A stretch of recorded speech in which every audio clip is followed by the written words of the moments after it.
Buenas tardes, hermanos, bendiciones. Los saluda su hermano en Cristo, Gastón Umaña, desde San José, Costa Rica, del Ministerio Sonando la Trompeta. Esta tarde, hermanos, vamos a estudiar un pasaje muy importante, 100% escatológico, que se encuentra en Segunda de Tesalonicenses, en el capítulo 2.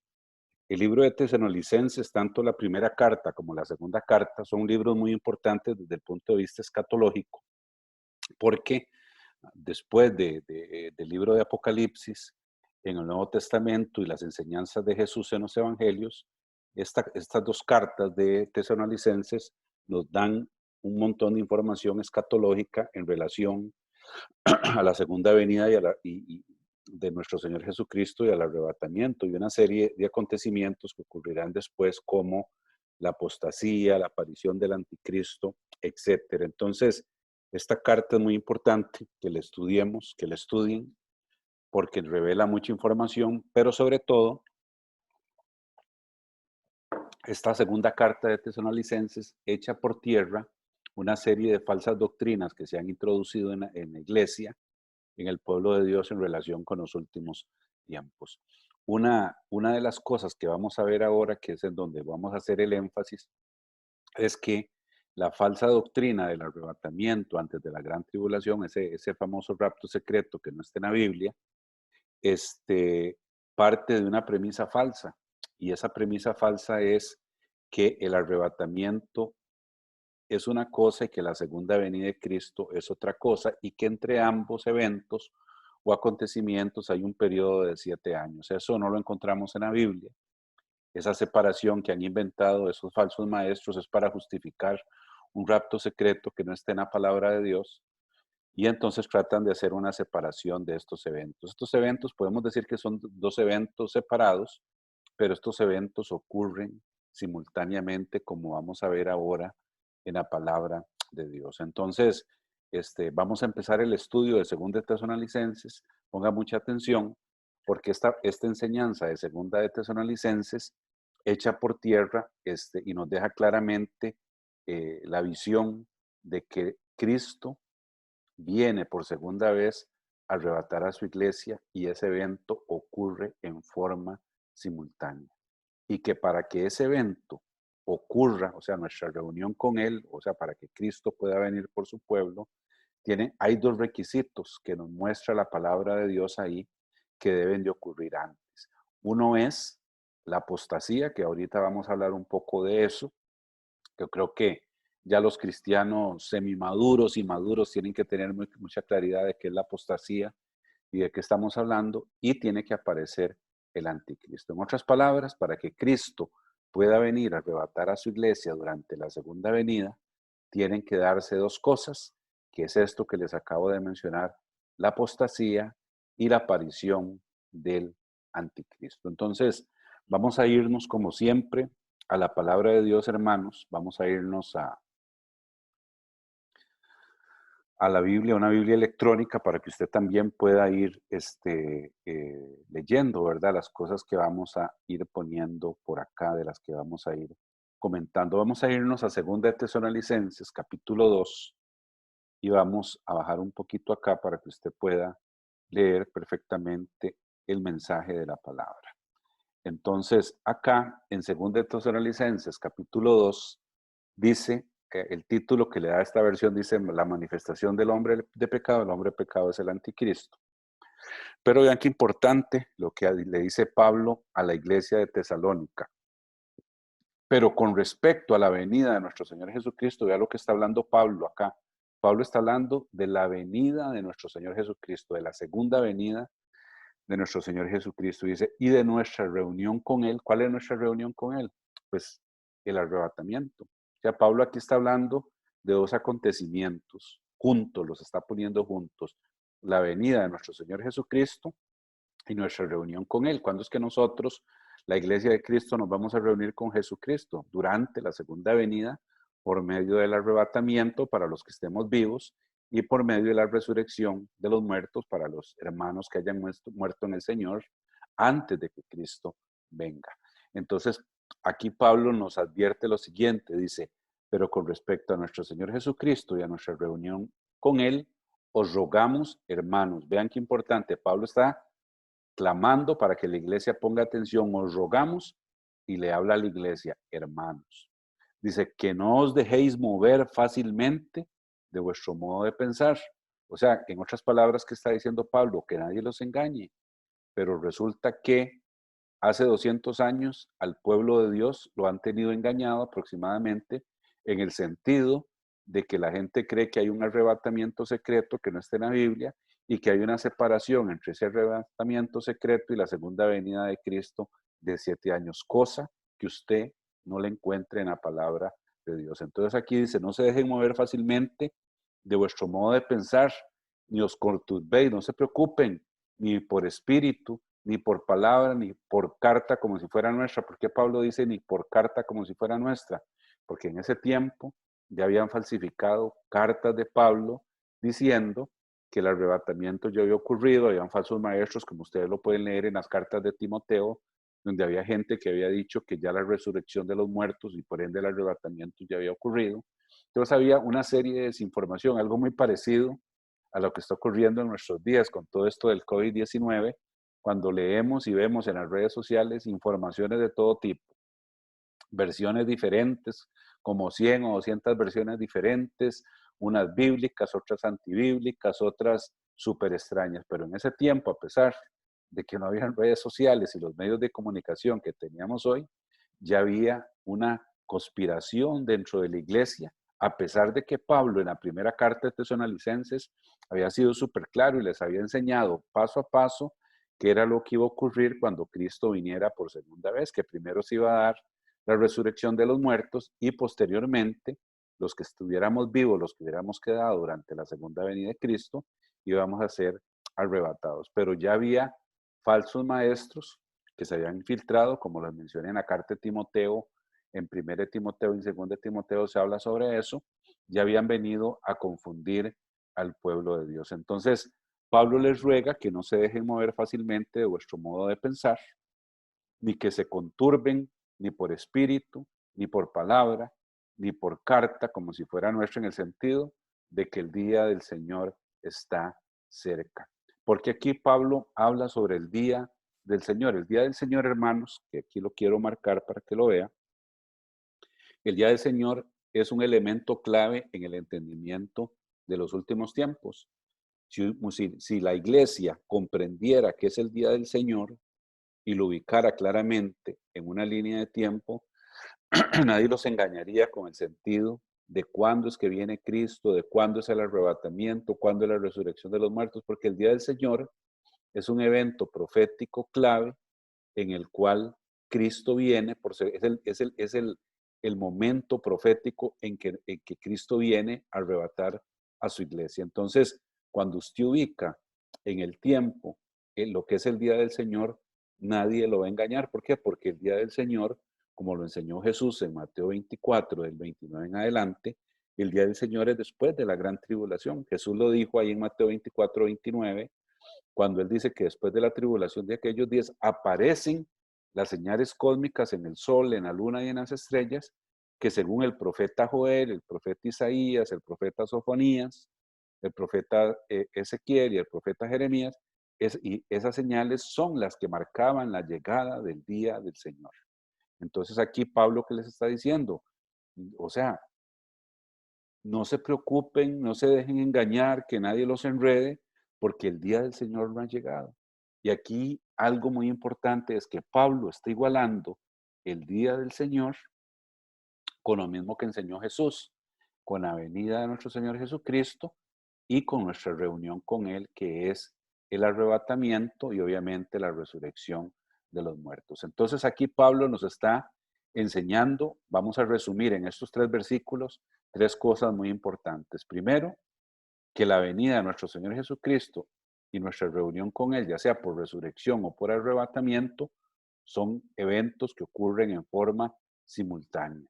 Número 2, que no se tienen que dejar de confundir por los falsos maestros con respecto a que Cristo ya vino y que el arrebatamiento ya se dio, etcétera, porque eso no puede ocurrir hasta que ocurra el día del Señor. O sea, para que Cristo pueda venir por su iglesia, para que nosotros, la iglesia de Cristo, nos reunamos con nuestro Señor Jesús, ya sea por resurrección de muertos o por arrebatamiento, tiene que llegar, tiene que darse el día del Señor. O sea, si el día del Señor no ha llegado, no puede haber arrebatamiento y no puede haber, o no puede haber resurrección de los muertos y no puede haber arrebatamiento. Entonces, mientras el día del Señor no llegue, no puede venir Cristo y no puede haber resurrección ni arrebatamiento de los muertos. Entonces, por eso es muy importante, pero otro día vamos a hablar sobre el día del Señor, de que usted ubique dónde es que está el día del Señor. Jesús lo dejó muy claro, confirmando las palabras del profeta Joel allá en capítulo 2 de Joel, cuando Jesús dijo en Mateo 24:29, que después de la gran tribulación y aquellos días es cuando se dan las señales cósmicas que anuncian la llegada del día del Señor. ¿Y qué pasa en ese pasaje de Mateo 24:29, 30 y 31? Que después de esas señales que anuncian la llegada del Señor es cuando se ve la señal de Cristo viniendo sobre las nubes y Él enviando a sus ángeles a que arrebaten de los 4 puntos de la tierra a sus escogidos. Entonces, ya saben, no puede haber venida de Cristo, no puede haber resurrección de los muertos y no puede haber arrebatamiento hasta que no se dé el día del Señor. Pero ahora Pablo a ese día del Señor le pone dos condiciones que deben darse. Entonces vean qué interesante. El día que Cristo viene a reunirse con su iglesia, con sus santos, ya sea por resurrección y por arrebatamiento, no puede darse hasta que el día del Señor se dé. Y el día del Señor tampoco puede ocurrir hasta que se den dos eventos que vamos a estudiar seguidamente. Todo esto además que estamos mencionando en estos dos primeros versículos, echan por tierra también otra falsa doctrina que está relacionada con ese falso rapto, que es la eminencia o la eminente venida de nuestro Señor Jesucristo. Cristo no puede venir hoy en la noche, Cristo no puede venir en la próxima hora, no puede venir en los próximos minutos. ¿Por qué? Porque Cristo, Dios respeta su palabra y para que Cristo pueda venir a arrebatar a su iglesia y que los muertos resuciten, tienen que darse una serie de condiciones. Entonces, eso que enseñan en algunas congregaciones, hermano, nos vemos de hoy en 8, si nuestro Señor Jesucristo no ha llegado antes, o sea, si no ha venido antes, o sea, lo que ellos llaman el rapto eminente. El rapto eminente no es bíblico. Cristo no puede venir en cualquier momento, sino hasta que se cumplan una serie de señales y de acontecimientos proféticos como los que acabamos de leer aquí en Segunda de Tesalonicenses. Cristo no puede venir por su pueblo hasta que el día del Señor no llegue. Y el día del Señor va a llegar cuando, después de la tribulación de aquellos días, como lo enseñó Joel en el capítulo 2, 28 en adelante, y como lo enseñó Jesús en Mateo 24, del 29 al 31. Y aquí lo vamos a demostrar, vamos a ver el versículo 3 de Segunda de Tesalonicenses. Nadie os engañe de ninguna manera, porque no vendrá, ¿qué cosa no vendrá? El día del Señor que está acá, el día del Señor, porque no vendrá el día del Señor sin que antes venga la apostasía y se manifieste el hombre de pecado, el hijo de perdición. Entonces vean qué interesante, hermanos, cómo la palabra de Dios, estos simples versículos que han estado en su Biblia hace 2000 años, que han estado en todas las Biblias, desde que pusieron todo el libro junto, todo el canon junto, y la gente se deja engañar por los falsos profetas. Vea que claro lo que nos está diciendo la palabra de Dios, que para que Cristo pueda venir a reunirse con su pueblo a través de la resurrección y el arrebatamiento, tiene que darse el día del Señor. Porque cuando Cristo viene, así se llama, el día del Señor o el día de la ira de Dios. Para que ese acontecimiento se dé, tienen que pasar dos cosas antes. Y esas dos cosas antes que tienen que suceder para llegar al día del Señor, día en que Cristo viene por su iglesia, son la apostasía y que se manifieste el hombre de pecado, el hijo de perdición. Entonces, ¿qué nos está diciendo la palabra en este versículo 3? Que para que Cristo pueda venir por su pueblo en el día del Señor, que es el día en que Cristo regresa, tienen que darse antes dos cosas. Primero la apostasía y después la aparición del anticristo, o como lo llama ahí la palabra de Dios, el hombre de pecado, el hijo de perdición. Entonces, primero vamos a hablar de cada una de esas dos condiciones que se tienen que dar para que llegue el día del Señor, día en que Cristo se va a reunir con su iglesia, con su pueblo, por medio de la primera resurrección de los muertos y por medio de la transformación de los que estemos vivos, que la palabra lo llama el arrebatamiento. Entonces, la primera condición es la apostasía. Entonces, para que Cristo pueda venir por segunda vez por su pueblo, tiene que darse la apostasía. Bueno, yo creo que la apostasía, este requisito ya se inició a cumplir hace muchas épocas, inclusive desde que vemos las cartas en el Nuevo Testamento, las epístolas y las cartas del Nuevo Testamento, encontramos una serie de apostasía que ya se estaba dando. Y la apostasía ha continuado, y todos saben que la iglesia cristiana cayó en una gran apostasía en el siglo III y en el siglo IV, cuando se mezcló con el paganismo y dio como resultado la iglesia católica. Después de ahí en adelante, la iglesia cayó tremendamente en más y más y más apostasía. Supuestamente en la época de Martín Lutero vino la Reforma y supuestamente hubo un renacer de la iglesia cristiana, pero realmente no ocurrió así, porque lo que hizo la iglesia o esa reforma de Martín Lutero fue hacer una copia de los rituales católicos, una iglesia similar a la iglesia católica donde la gente no sigue el modelo bíblico de lo que es la verdadera iglesia, porque la iglesia de Cristo somos nosotros, los que hemos nacido de nuevo, todos, y solamente en la iglesia de Cristo hay una cabeza que es Jesús mismo, y nosotros somos su cuerpo y todos tenemos dones diferentes, funciones, actividades diferentes.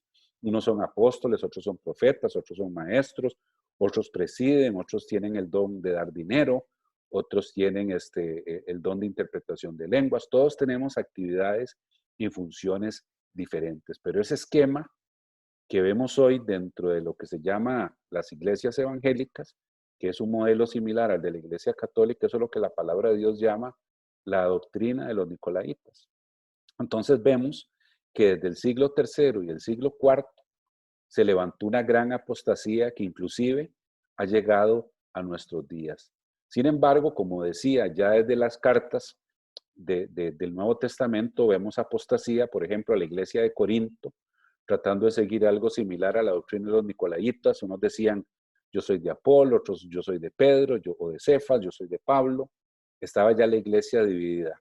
Vemos a la iglesia de los Gálatas, una iglesia de los Gálatas que había retrocedido, había nacido de nuevo por el ir con fe y había recibido la promesa del Espíritu Santo, pero ya habían caído en apostasía, ya habían sido engañados por los judaizantes. Los hebreos, la iglesia que estaba en Jerusalén, o los israelitas que estaban dispersos por toda Europa, por todo el Imperio Romano, habían iniciado bien y otra vez habían retrocedido, ya estaban volviendo a la ley de Moisés. Vemos a la iglesia de la Odisea, que era una iglesia apóstata, que el Señor dice, los vomitaré de mi boca, y igual la mayoría de las iglesias a las cuales Jesús les escribe, a las iglesias geográficas a las cuales Jesús les escribe carta de amonestación en el capítulo 2 y 3 de Apocalipsis. Pero en nuestros días ha habido también muchísima apostasía. Casi que desde la época de Martín Lutero vino el calvinismo, que todos sabemos que es doctrina de demonios. Vemos las doctrinas que se han infiltrado en esas sectas o denominaciones pentecostales, como confesión positiva, como la famosa oración de fe, como las maldiciones generacionales, como la diabólica doctrina de la prosperidad, en la cual hicieron idólatras, amadores del dinero a un montón de gente, donde muchos siervos de Dios se desviaron de sus caminos por amor al dinero. Y vemos así una serie de falsas doctrinas, donde vemos a gente que se hace llamar ministros de Dios viviendo como demonios, confiando en doctrinas de demonios como salvo, siempre salvo, y así por el estilo. Entonces, podemos llegar fácilmente a la conclusión de que tenemos dentro del pueblo de Dios, y no solamente ahora, sino desde los inicios, una gran apostasía.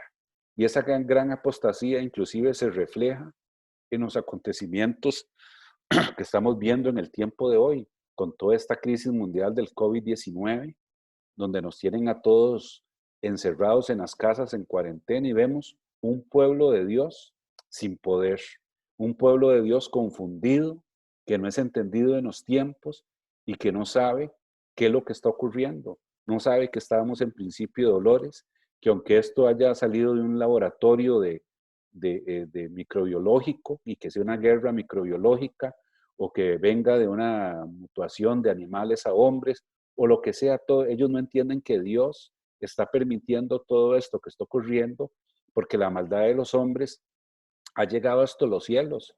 Y esa maldad no solamente en el hombre natural, sino en lo que es conocido como el pueblo de Dios, por esta apostasía tan grande y por la maldad de los hombres que no tienen nada que ver con el pueblo de Dios, sino de ambos, de verdad, de los paganos y de los cristianos. Por esa maldad estamos como en los días de Noé, estamos como en los días de Lot allá en Sodoma y Gomorra. Y vemos esta apostasía manifestada cuando vemos que el pueblo de Dios no tiene ni poder para poder orar, no tiene poder para darle esperanza al pueblo de Dios que está confundido muchos en este momento. Pero tenemos que ir a las escrituras, hermanos. Si el pueblo de Dios se arrepiente, si el pueblo de Dios se humilla y regresa a la senda antigua, Dios nos va a perdonar. Pero ya estamos en ese tiempo de principio de dolores, el reloj profético de Dios ya se está moviendo. Jesús dijo, ¿se acuerdan en Mateo 24:8? Que todo esto sería principio de dolores, todo lo que tiene que ver con las pestes y con las hambres que se van a generar porque el mundo, solo en Estados Unidos 22 millones de personas se quedaron sin trabajo por el COVID-19. Aquí en Costa Rica no se ha hecho la cuenta, pero los principales sectores como el turismo cerró 100%.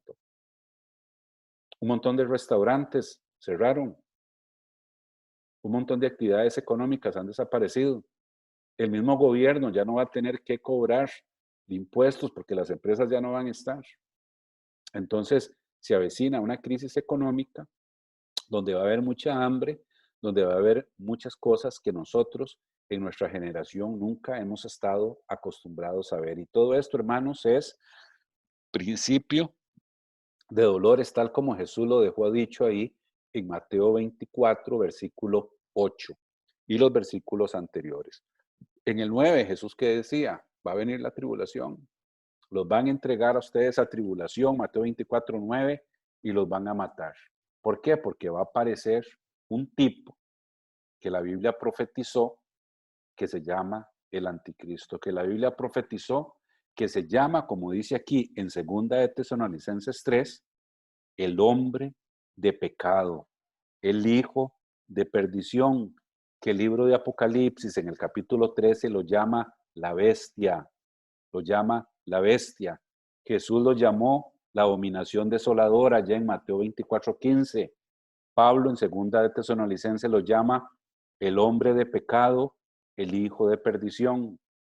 Jesús lo llamó la abominación desoladora, igual que lo llamó el profeta Daniel allá en Daniel capítulo 9, en la profecía de las 70 semanas, así como lo llamó también Daniel en el capítulo 11, la abominación desoladora, y Apocalipsis lo llama la bestia. Y dice la palabra de Dios acá que ese hijo de perdición, en este versículo 4, dice, el cual se opone y se levanta contra todo lo que se llama Dios o es objeto de culto, tanto que se sienta en el templo de Dios como Dios, haciéndose pasar por Dios. Entonces, hermanos, aquí tenemos un orden cronológico de las cosas, cómo van a ocurrir, las cuales hacen clic con lo que nos enseña el libro de Apocalipsis en el tema de los sellos. Allí en Apocalipsis capítulo 6 y capítulo 7, lo que nos enseñó Jesús en Mateo 24, del versículo 13 en adelante, lo que nos enseñó Jesús en Marcos 13, lo que nos enseñó Jesús en Lucas 17, lo que nos enseñó Jesús en Lucas 21. Aquí vemos un orden de secuencia muy claro. Primero se da la apostasía, cosa que ya estamos viendo, que hemos vivido desde siglos atrás y que en nuestra época ha llegado al colmo de los colmos, cuando vemos congregaciones que se han convertido en cueva de ladrones, donde vemos que el espíritu del anticristo, el sistema del anticristo ha tomado control de todos los medios de comunicación disque cristianos como las radios y las televisoras, donde las alianzas evangélicas son lideradas por hombres que no tienen conocimiento de Dios, pero que se hacen llamar cristianos, donde la mayoría de ministros que hoy día unos se llaman pastores, aunque no son, porque son dones, otros se hacen llamar apóstoles, pero son apóstoles de Satanás, otros se hacen llamar profetas, pero aparecen brujos dando cartas proféticas todos los diciembres de cada año, diciendo que las cosas se van a poner súper bonitas y que va a llover dinero del cielo, etcétera, etcétera, como lo hicieron este año también, sin excepción, en diciembre, de que todo iba a venir color de rosa, pero el COVID-19 demostró que esos falsos profetas son profetas del diablo, son profetas de Satanás, que lo que vienen es engañar a la gente. Esa apostasía viene primero, después se va a manifestar, después del principio de dolores, como lo dijo Jesús, se va a manifestar el hombre de pecado. Y después de que se manifieste el hombre de pecado, ¿qué es lo que va a pasar? Va a llegar el día del Señor, y en ese día del Señor, como lo enseñó Jesús en Mateo 24, del 29 al 31, va a venir Cristo y nosotros nos vamos a reunir con Él, porque Cristo primero va a traer con Él a los que murieron con Él, o sea, te va a dar la resurrección de los muertos, la primera resurrección que habla Apocalipsis 20, 4, 6, y los que hayamos quedado, como lo dice aquí, primera de Tesalonicenses 4, dice, cuando habla de la venida del Señor, dice, por lo cual decimos esto en palabra del Señor, que nosotros que vivimos, que habremos quedado hasta cuándo, hasta la venida del Señor, no procederemos a los que durmieron, o sea, a los que están muertos. Vea que claro que este versículo, para que usted lo anote, 1 Tesalonicenses 4:15, echa por el suelo esa falsa doctrina de que primero Cristo viene por su iglesia secretamente y 7 años después viene con su iglesia. No, aquí está diciendo que nosotros, los que habremos quedado hasta la venida del Señor, no vamos a preceder a los que durmieron. Entonces, hermanos, vean qué fácil lo que nos enseña la palabra de Dios, que primero viene la apostasía, después viene el anticristo con su gran tribulación, se va a sentar, como dice aquí, en el templo de Dios, haciéndose pasar por Dios, como dice aquí, haciéndose pasar por Dios, sentado en el templo de Dios, y dice que se levanta y se opone a todo lo que se llama Dios. Aquí es cuando empieza esa gran persecución.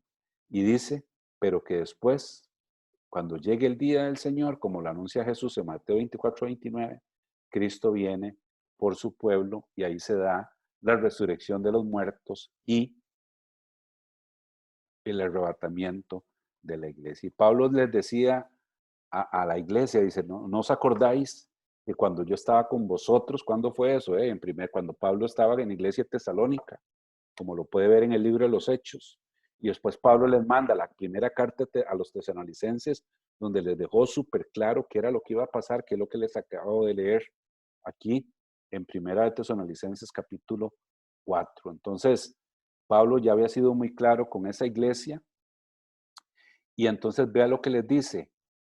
Ya yo les había dicho esto, pero ahora sabéis qué es lo que detiene a fin de que a su debido tiempo se manifieste. Aquí hay algo importantísimo, hermanos, porque los falsos maestros han dicho que el anticristo no se ha podido manifestar porque hay algo que lo detiene y que lo detiene es o la iglesia o el Espíritu Santo. Y por eso es que enredan las cosas y dicen que cuando el anticristo, cuando la iglesia se vaya en arrebatamiento es que el anticristo se manifiesta, pero es contrario a lo que vimos ahora en el versículo 3.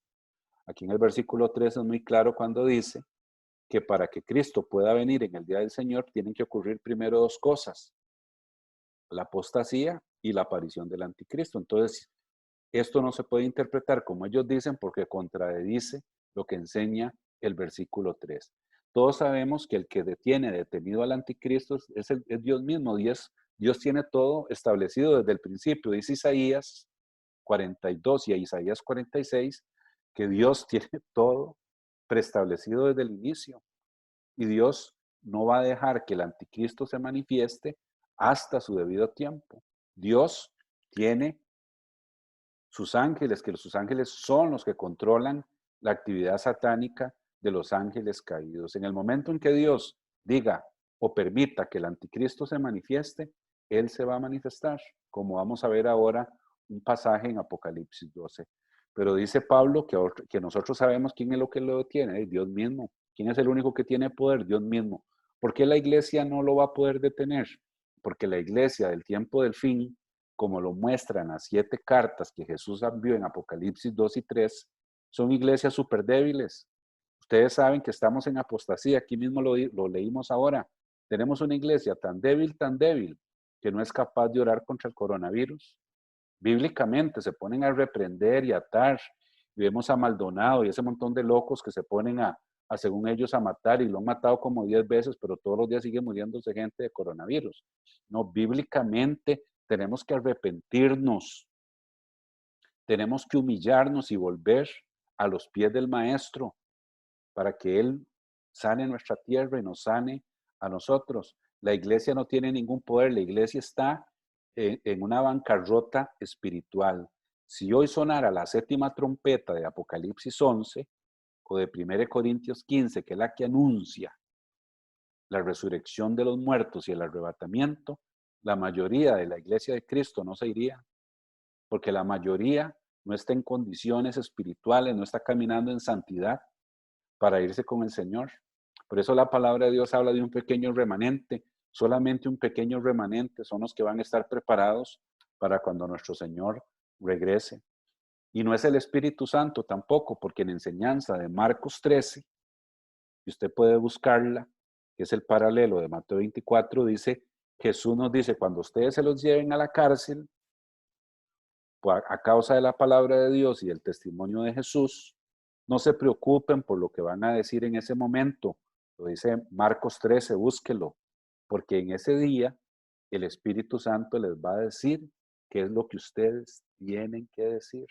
Entonces ahí vemos una demostración en Marcos 13 que durante la gran tribulación el Espíritu Santo todavía está en la tierra. Entonces el que detiene al anticristo para que no se manifieste Dios mismo, es el único que tiene ese poder. En Apocalipsis 12 vemos acá, dice que hubo una gran batalla en el cielo y Miguel y sus ángeles luchaban contra el dragón y luchaban el dragón y sus ángeles. Todos sabemos que el dragón de Apocalipsis 12 es Satanás y sus ángeles son los ángeles caídos, esos demonios, esa tercera parte que fue expulsada del cielo junto con Satanás.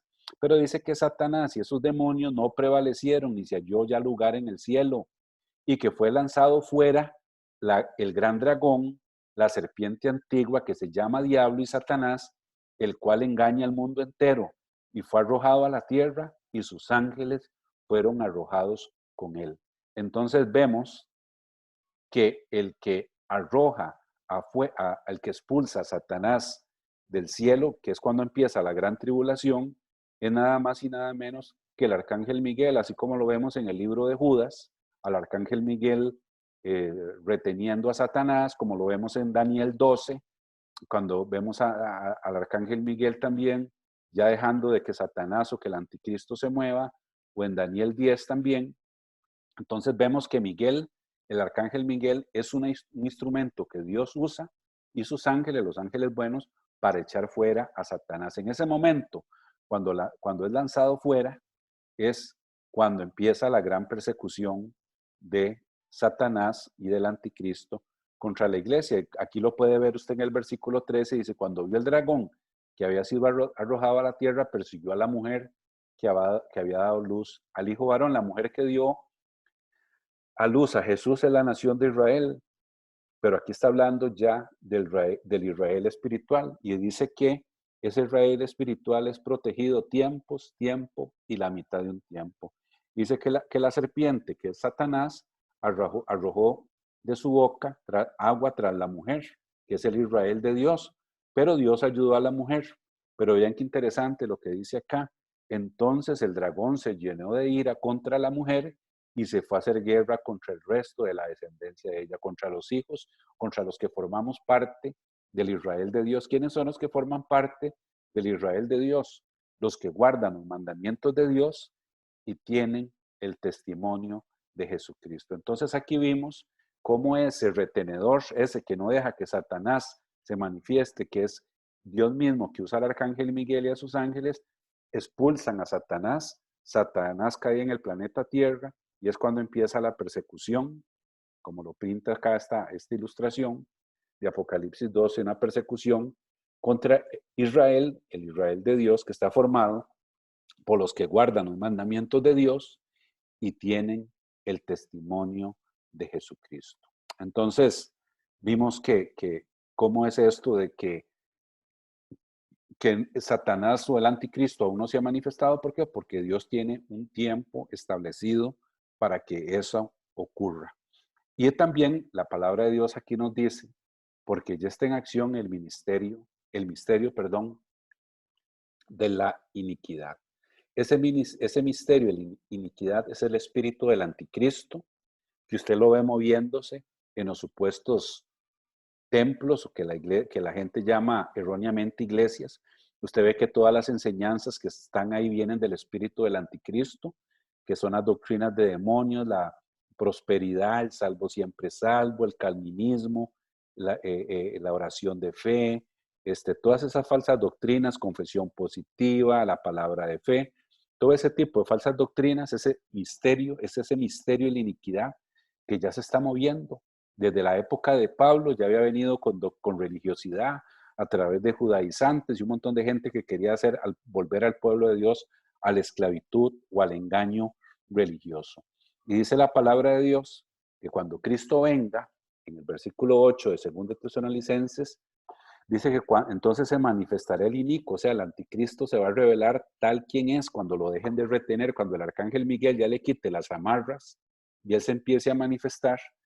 Dice que el Señor, que es Jesús, matará con el espíritu de su boca, que es la palabra de Dios, y lo destruirá con el resplandor de su venida. Vean qué interesante que hay un montón de gente de estos que andan en falsas doctrinas y que se ponen a hablar cosas que no ni saben, ¿verdad? Que se ponen a reprender demonios y todo ese tipo de cosas y hablar de guerra espiritual, de la tercera galaxia y un montón de locuras que hay de este movimiento de la guerra espiritual falsa, que también es una falsa doctrina, que Dios no necesita ayuda. Aquí dice muy fácilmente que el Señor matará al anticristo con el espíritu de su boca, que es la palabra, como lo vemos en Apocalipsis 19, y destruirá con el resplandor de su venida. O sea, el poder de Dios es tan grande que con solo el resplandor de su venida, Él va a destruir al anticristo. Y vean, qué interesante, aquí nos confirma que cuando Cristo venga, ya el anticristo está actuando. Y cuando Cristo venga, lo mata con el espíritu de su boca, como dice Apocalipsis 19, y con el resplandor de su venida. Y aquí nos confirma que el inicuo viene por obra de Satanás con gran poder de señales y prodigios mentirosos, ¿verdad? Que es lo que vemos también que lo ayuda el falso profeta, como lo menciona Apocalipsis 13. Y aquí quería terminar, hermanos, porque hay mucha gente que aunque usted le lea esto, y yo lo puedo leer en unas versiones más amigables, por ejemplo, vean, por ejemplo, la nueva traducción viviente, aunque usted se lo lea en versiones de español más sencillo, no van a querer entenderlo, así como gente que lee Mateo 24, que es tan claro porque es la palabra de nuestro Señor Jesucristo, que paso a paso nos lleva desde el engaño religioso, nos lleva al principio de dolores, nos lleva por todo lo que es la gran tribulación, el arrebatamiento que es después de la gran tribulación. La gente no quiere entender, aunque lo lea claramente, o acá, en esta versión que es con un español un poquito más fácil, vea lo que dice: ahora hermanos, ahora amados hermanos, aclaremos algunos aspectos sobre la venida de nuestro Señor Jesucristo y cómo seremos reunidos para encontrarnos con Él. O sea, el arrebatamiento y la resurrección de los muertos. Dice, no se dejen perturbar ni alarmen tan fácilmente por los que dicen que el día del Señor, que es ese día tan importante de la escatología, ya ha comenzado, no les crean, ni siquiera se afirman haber tenido una visión espiritual, una revelación, haber recibido una carta supuestamente de nosotros.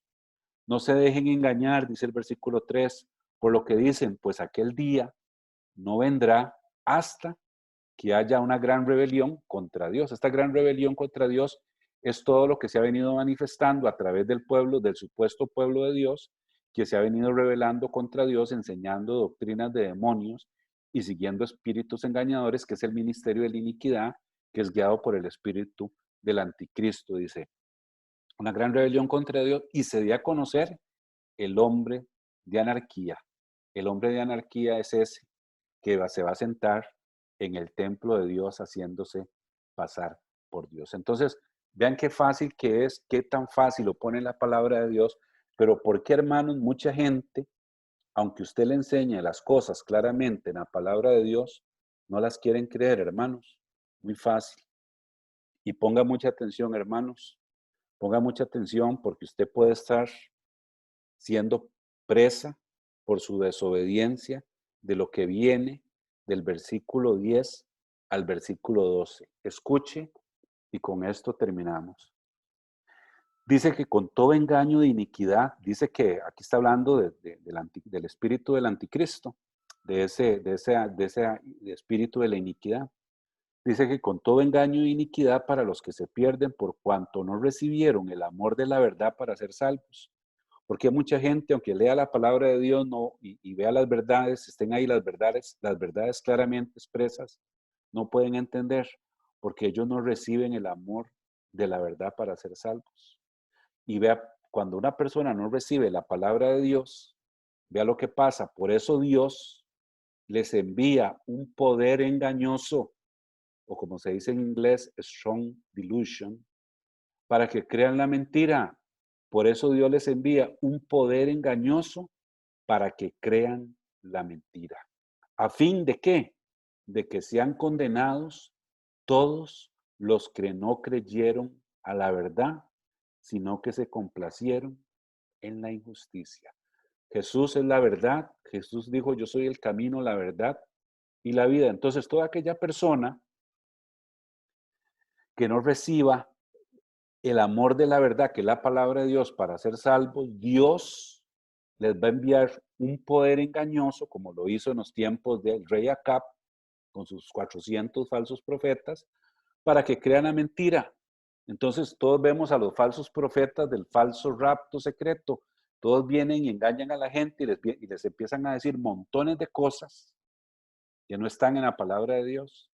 Pero la gente prefiere creer esas fábulas que lo que viene en la palabra de Dios. Entonces, aunque Jesús sea tan claro en Mateo 24, aunque el libro de Apocalipsis es tan claro sobre todo en Apocalipsis 14 y en Apocalipsis 20, o acá en Segunda de Tesalonicenses, como lo acabamos de leer, ellos no lo van a poder entender. ¿Por qué? Porque como ellos no amaron la verdad, Dios les va a enviar un poder engañoso para que crean la mentira. ¿Y qué pasa cuando esas personas creen la mentira y no creyeron la verdad?